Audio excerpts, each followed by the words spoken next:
کا وہ دعویٰ کرتے ہیں، زام کرتے ہیں، اسی طرح غیر نماز میں بھی ان کی غلامی پر زام کرنے کی اللہ میں توفیق عطا فرمائے، انہی کا ذکر، انہی کا چرچا کرتے ہوئے زندگی گزارنے کی توفیق عطا فرمائے۔ ہم اہل بیت کے واقعات کو سنتے ہیں، واقعات کربلا کو ہم سنتے ہیں، ایسے محسوس ہوتا ہے کہ امام علی مقام نعوذ باللہ ثم نعوذ باللہ مجبور ہے یا نہیں ہے؟ آزمائشیں ایسے آ رہی ہے، آزمائش میں کچھ نہیں کر سک رہے ہیں، مجبور ہے، کوئی آپ کا ساتھ نہیں دے رہا ہے، ہر طرف سے آپ کو کے اوپر وار کیا جا رہا ہے، نقصان پہنچایا جا رہا ہے، نہ آپ کے بھائی آپ کی مدد کر رہے ہیں، نہ مسلمان آپ کی مدد کر رہے ہیں، اور نہ ہی نعوذ باللہ اللہ مدد کر رہا ہے۔ یہ عقیدہ ہے یا نہیں ہمارا؟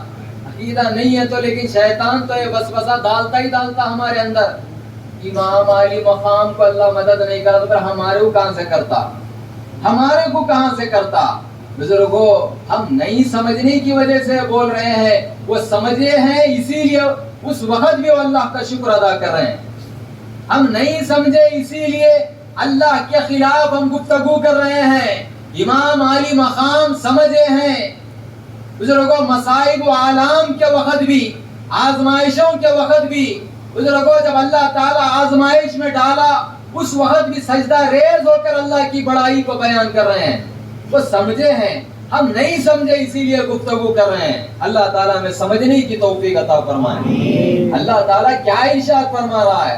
وَلَنَبْلُوَنَّكُمْ بِشَيْءٍ مِّنَ الْخَوْفِ وَالْجُوعِ وَنَقْصٍ مِّنَ الْأَمْوَالِ وَالْأَنفُسِ وَالثَّمَرَاتِ وبشر الصابرین الذین اذا اصابتهم مصیبہ قالوا انا للہ وانا الیہ راجعون۔